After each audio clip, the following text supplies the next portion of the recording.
श्री वल्लभ गणपतये नमः।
गजानना।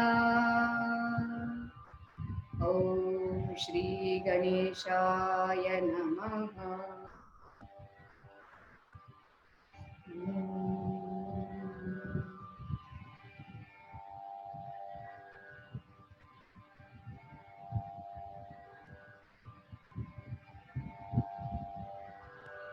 यतः पुत्र संपर्यतो वाञ्छितार्थः यतो भक्तविघ्नाः प्रधानेतरूपः यतः शोकमोहौ यतः कामयेव यतः शोकमोहौ यतः कामयेव सदा तं जये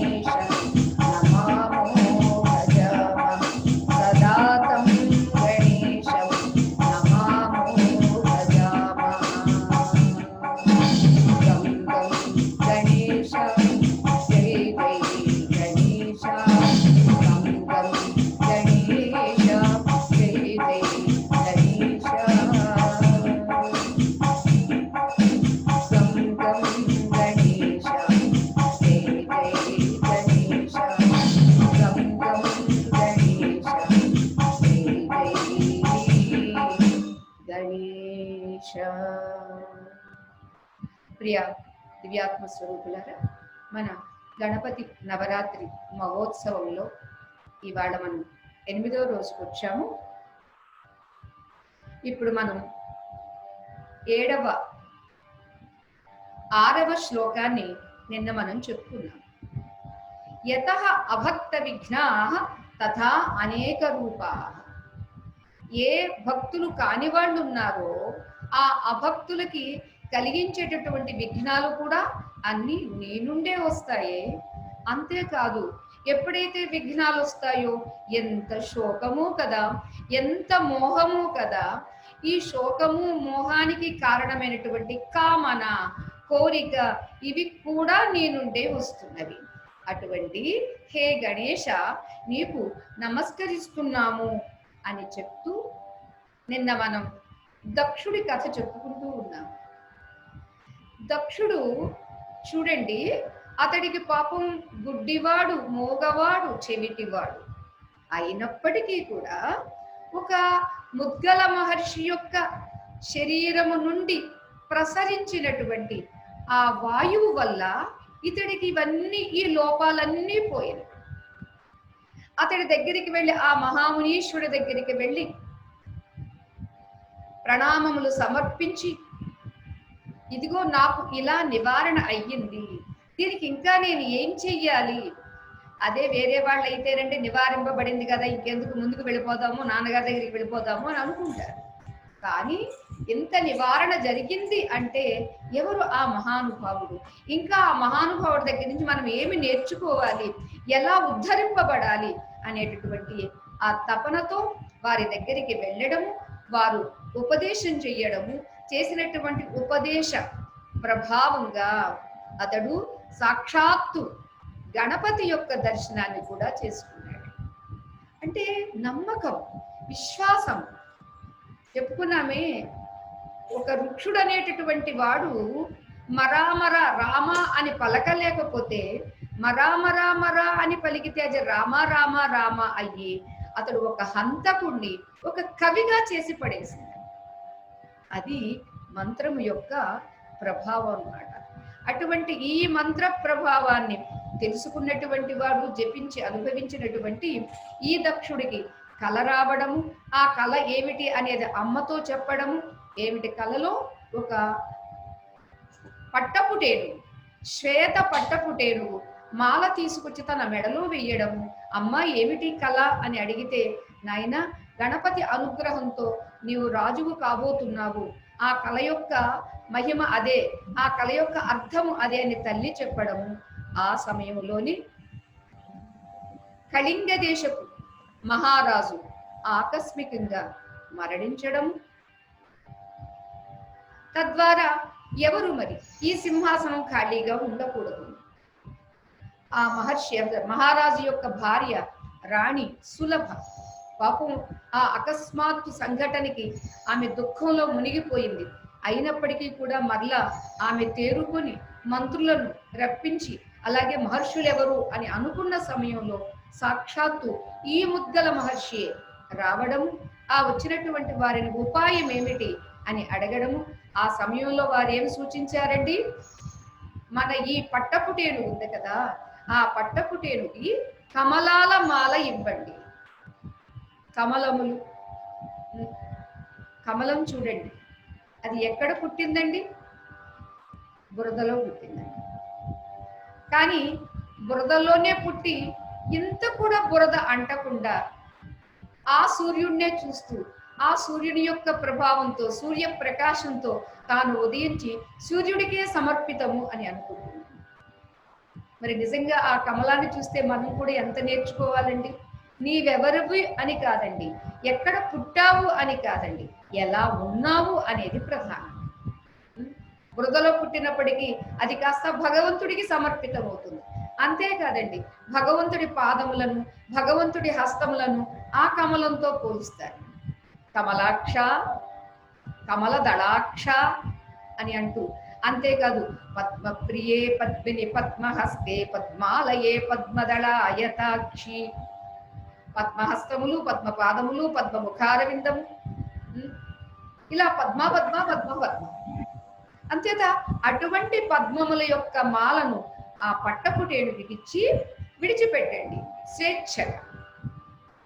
మరి విడిచిపెడితే అది ఎవరి మెడలో ఆ మాల వేస్తుందో అతడే దీనికి మహారాజు అవుతాడు అని గురువు గారు, ఒక ఋషీశ్వరుడు, ఒక గణేశ మంత్ర ఉపాసకుడు, సాక్షాత్ గణేశానుభూతి పొందినటువంటి ఆ మహాత్ముడు చెప్పడంతో అలానే చేశారండి.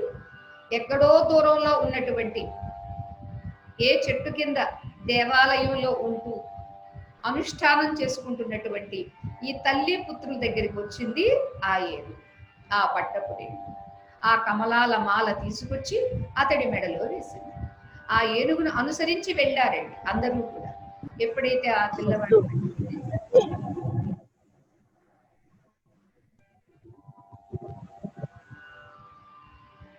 ఆ మెడలో వేసినటువంటి మాలను బట్టి అర్థమయ్యింది వాస్తవానికి అతడు ఒక వైశ్యుని పుత్రుడే. కులం ఎవరు అని కాదండి, గుణము ఏమిటి. మనందరికీ ఇవాళ రాజకీయ పరంగా కూడా కులం ఏమిటి, కులం ఏమిటి, సన్యాసుల్లో కూడా కులం ఏమిటి, ఏ కులం వాళ్ళకి ఆ కులం భక్తులు. ఇది తగదండి. అసలు కులమన్నా గోత్రమన్నా ఈ శరీరానికి తప్ప మనస్సుకు కులగోత్రాలేవి, గుణాలకు కులగోత్రాలేవి, ఒక శక్తి సామర్థ్యాలకు కులగోత్రాలేవి. అందుచేతే ఆ కాలంలో ఆ పట్టపుటేనుగు మాల ఇచ్చి పంపించేవారట. అలాగే ఇక్కడ కూడా ఆ మాల ఇచ్చి పంపిస్తే ఇదిగో మన ఈ దక్షుని మెడలో వేయడం, తీసుకుని వెళ్ళి ఆ అంబారి మీద ఆ ఏనుగు మీదే కూర్చుండబెట్టి తీసుకుని వెళుతూ ఉంటే వెంటనే కోరతాడండి, నా తల్లిని కూడా సగౌరవంగా ఆదరించాలి, అంతేకాదు నాకు మంత్రోపదేశం చేసి నన్నింత వాడిగా చేసినటువంటి ఆ గురుదేవులకి, ఆ ముద్గల మహర్షికి కూడా ఉన్నత ఆ పల్లకీలో కూర్చుండబెట్టి మర్యాదగా తీసుకుని వెళ్ళాలి అన్నాడండి. నేను రాజుని అయిపోయాను కదా అని తన దారి ఏదో తను చూసుకోలేదండి. తన కర్తవ్యం ఏమిటి అనేది కూడా ఆ వచ్చినటువంటి మంత్రులకు, ఆ వచ్చినటువంటి ఆ సేవకులకి చెప్పారు. అలానే ముద్గల మహర్షిని, వారి తల్లిని కూడా అలా పల్లకీలో తీసుకుని వెళుతున్నారు. ఇదిగో ఈ మహారాజు.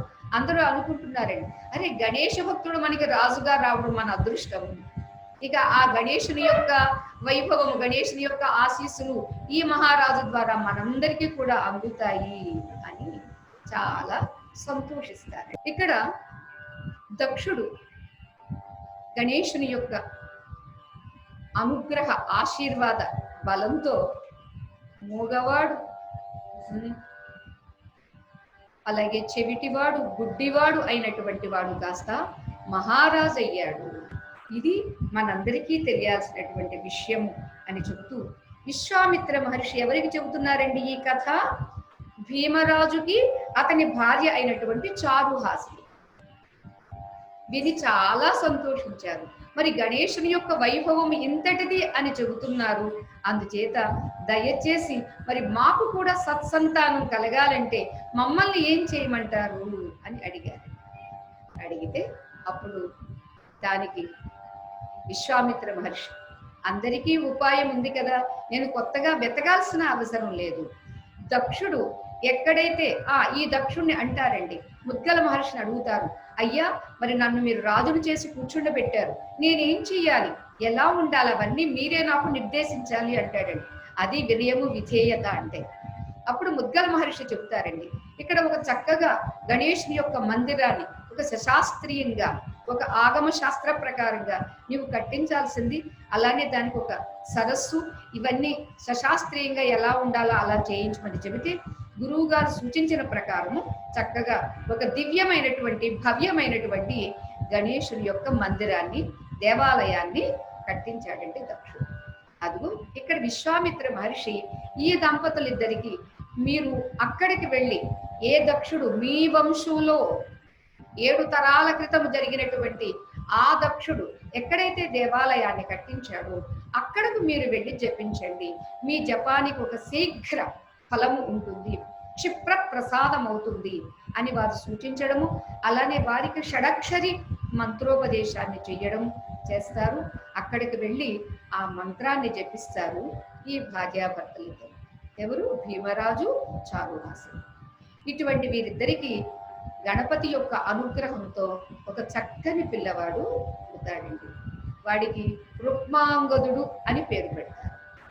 అతడు చూడ్డానికి చాలా అందంగా ఉన్నాడు, చాలా బలంగా ఉన్నాడు, చాలా శక్తివంతంగా ఉన్నాడు, చాలా స్ఫురద్రూపిగా ఉన్నాడు. అందరూ దంపతులతో సహా ప్రజలందరూ కూడా చాలా సంతోషించారండి. సరే, కాలం గడుస్తూ గడుస్తూ ఆ పిల్లవాడు యువరాజు అయ్యాడు. యవ్వనం వచ్చింది. యవ్వనంలో అడుగుపెట్టినటువంటి ఆ పుత్రుడికి యువరాజుగా పట్టాభిషేకం చేశారు. ఎవరు? భీమరాజు చాలురాజు. యువరాజుగా పట్టాభిషేకం అయిన తర్వాత ఒక రోజున అతనికి వేటకి వెళ్ళాలి అనిపించింది. అంటే కొన్ని సంకల్పాలు ఎందుకు జరుగుతాయి అంటే జరిగిన తర్వాత తప్ప మనకి తెలియదండి. మనకు కూడా అంతే కదా, ముందు ఏదో అనిపిస్తుంది, అనిపించిందే తడువు మనం ఆచరణలో పెట్టేస్తాము. ఆ ఆచరణలో పెట్టిన తర్వాత అనర్థం ఏమిటి అనేది తర్వాత తెలుస్తుంది. తెలిసి కూడా మనం ఏమీ చెయ్యలేము. సరే, పాపం రుక్మాంగదుడు మృగ వేట కోసమని వినోదంగా వెళ్ళాడు. వెళ్ళినటువంటి అతడు ఏవో ఒకటో రెండో మృగాల్ని వేటాడాడు.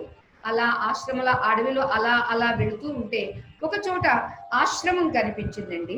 ఆ ఆశ్రమంలో వాచఘ్నివి, అంతేకాదు అతని భార్య ముకుంద అనే దంపతులు ఉండేవారు.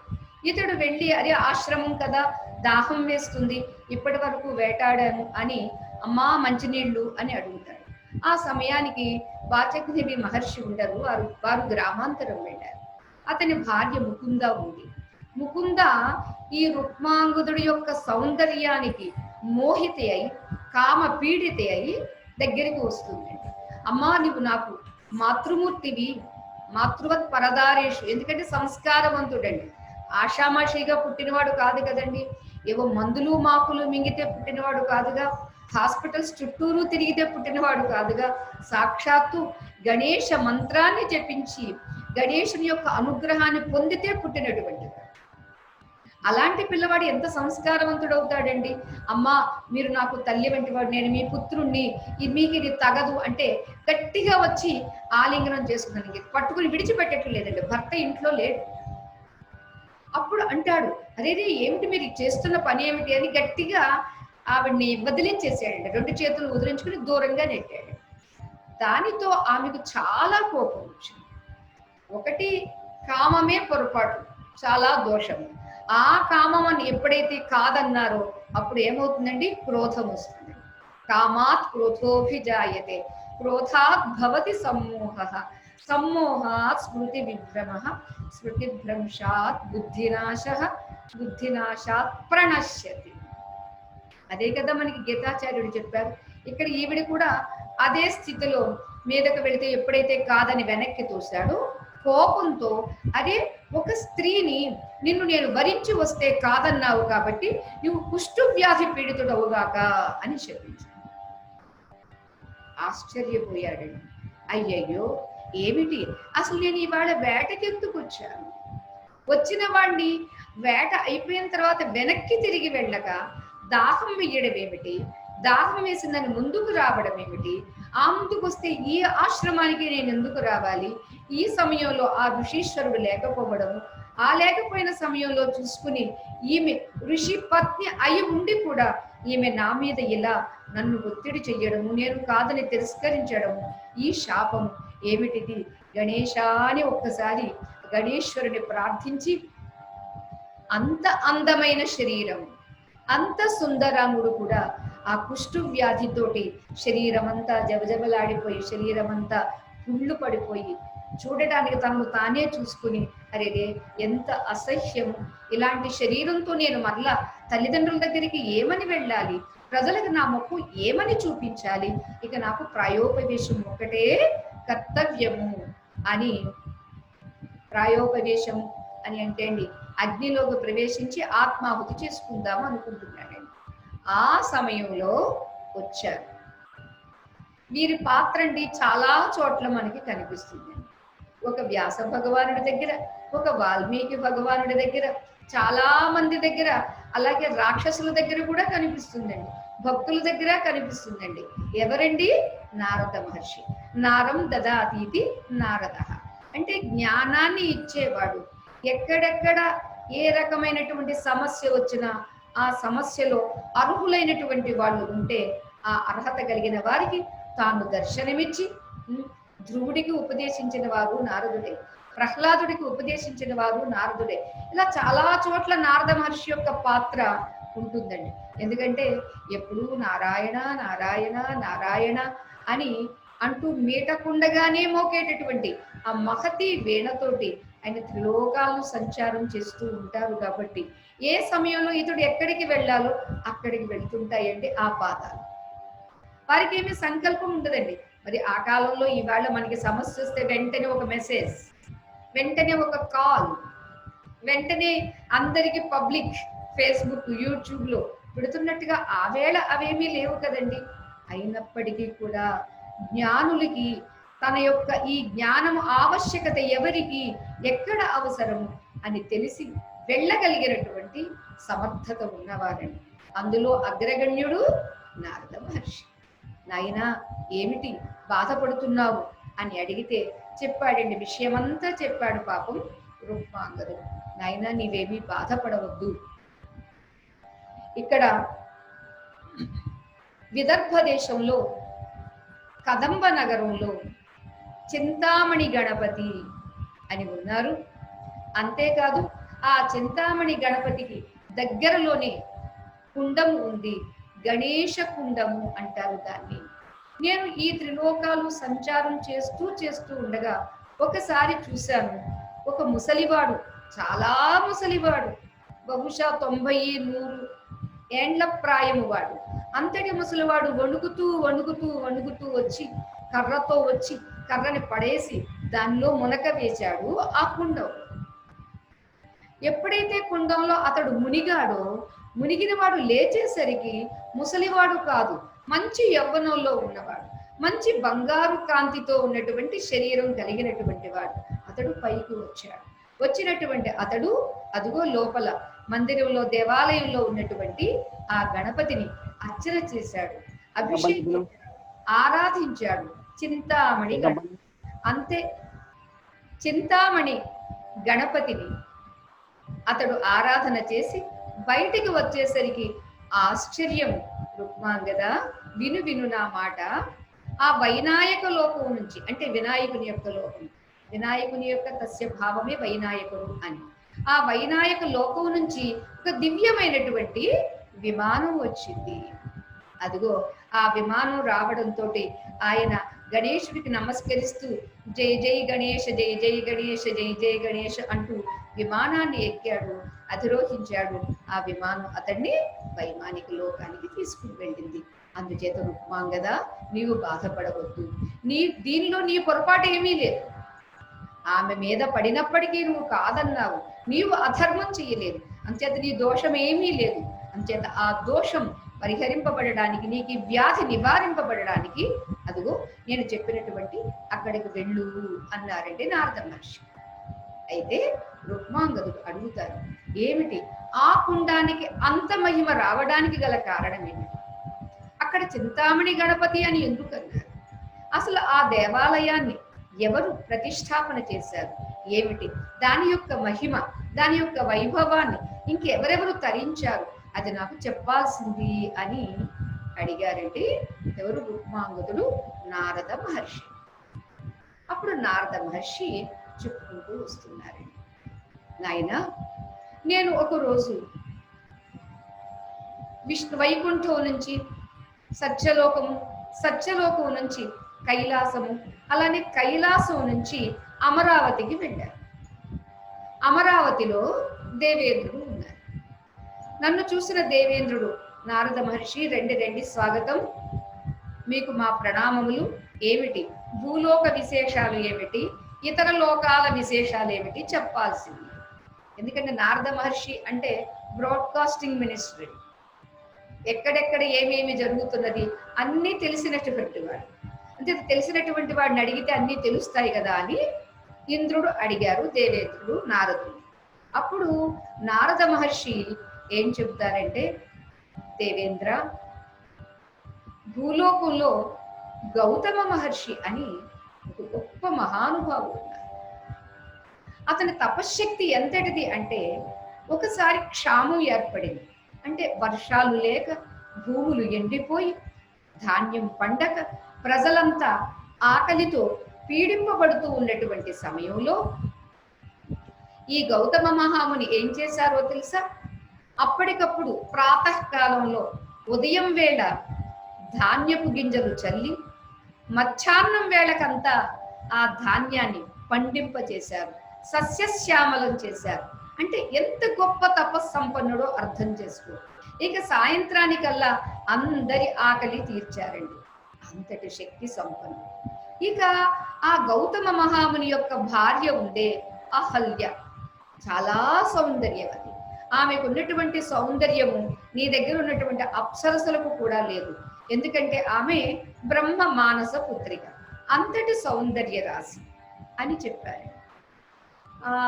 ఎవరెవరు ఏ ఏ స్వభావాలతో ఉంటారో ఆ స్వభావాలకు అనుగుణంగానే విన్నటువంటి వార్తల్ని స్వీకరిస్తారండి, దానికి స్పందిస్తారండి. ఇక్కడ దేవేంద్రుడు కూడా స్పందించాడండి. స్పందించిన దేవేంద్రుడు ఏం చేశాడు? ఇదంతా మనకి విశ్వామిత్రుడు కథ చెబుతున్నాడు అని సూత మహర్షి సౌనకాది మునీంద్రులకు చెబుతున్నారు. ఇక్కడ సాక్షాత్తు సృష్టికర్త బ్రహ్మ వ్యాస భగవానుడికి చెబుతున్నారండి. అది మనం చెప్పుకుంటాం.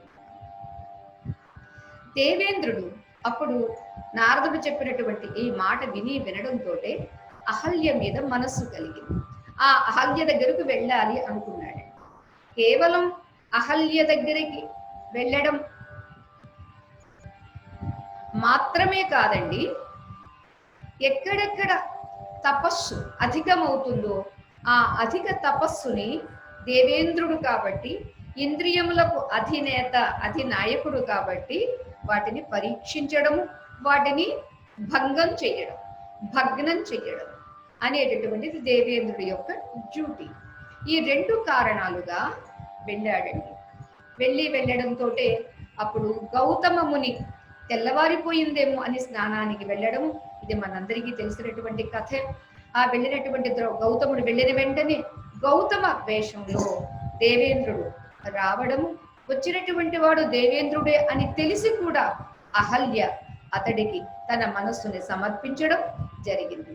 ఇంతలో గౌతమ మహాముని అరే తెల్లవారిందనుకున్నాను, తెల్లవారలేదు అని వారు మరలా వెనక్కి రావడం, వెనక్కి వచ్చి రావడంతో అక్కడ దేవేంద్రుడు వణికిపోతున్నాడు, అహల్య వణికిపోతుంది. ఏమిటి ఈ కథ అని అడిగితే చెప్పింది అహల్య, సత్యాన్ని చెప్పిందండి, ఒప్పుకున్నదండి.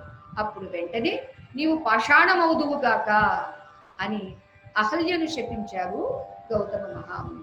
ఇక దేవేంద్రుడి వైపు చూసి అరే నీవు ఇంద్రలోకంలో దేవేంద్రుడు అయినప్పటికీ కూడా నీ దుర్గుణాన్ని, నీ బలహీనతను నీవు పోగొట్టుకోలేకపోయావు, అందుచేత నీ శరీరం అంతా సహస్ర యోనుడవవుదవు కాక అని శపించారు. శరీరం అంతా సహస్ర యోనులతో శరీరం అంతా ఏదో ఒక వస్త్రంలాగా అయిపోయేసరికి చాలా సిగ్గుపడ్డాడండి, చాలా ప్రాధేయపడ్డాడండి. పశ్చాత్తప్తుడై దేవేంద్రుడు ఒక కీటకం అంటే పురుగైపోయి ఒక తామర తూడులో ప్రవేశించి తన శరీరాన్ని దాచుకుంటూ ఇంక దేవలోకానికి వెళ్ళలేదు. దేవేంద్రుడు ఏమయ్యాడని మిగిలినటువంటి వాయువు, వరుణుడు, కుబేరుడు, అగ్ని, ఏ దేవతలైతే అష్టదిక్పాలకులు దేవతలు ఉన్నారు వారందరూ కలిసి విషయం తెలుసుకున్నారండి. తెలుసుకుని వెంటనే గౌతమ మహాముని దగ్గరికి వచ్చారు. గౌతమ మహాముని దగ్గరికి వచ్చి ప్రార్థించారు, దేవేంద్రుడు లేకపోతే మా అందరికీ నాయకుడు లేడు, దేవలోకానికి ఆయన అధిపతి ఉండాల్సిందే, అంచేత మీరు దయచేసి శాప విమోచనం చెప్పండి, అతన్ని అనుగ్రహించండి. మీరు ఎంత శక్తి సంపన్నులు, ఒకే రోజులో గింజలు చల్లడము, దాన్ని మళ్ళా పంట పండించడము, అది అందరికీ ఆహారంగా సమర్పించడము, అటువంటి మహానుభావుడైన మీరు ఇవాళ దేవేంద్రుణ్ణి క్షమించాలి, అనుగ్రహించాలి అని కోరితే, ప్రార్థిస్తే అప్పుడు చెబుతారండి, మీరు ఆ దేవేంద్రుడికి గణేశుని షడక్షరి మంత్రోపదేశాన్ని చెయ్యండి, తద్వారా గణేశుని అనుగ్రహం పొందుతాడు. అంతేకాదు అతడు గణేశుని యొక్క అనుగ్రహం పొందినప్పుడు అక్కడ ఒక దేవతా స్థాపన జరుగుతుంది.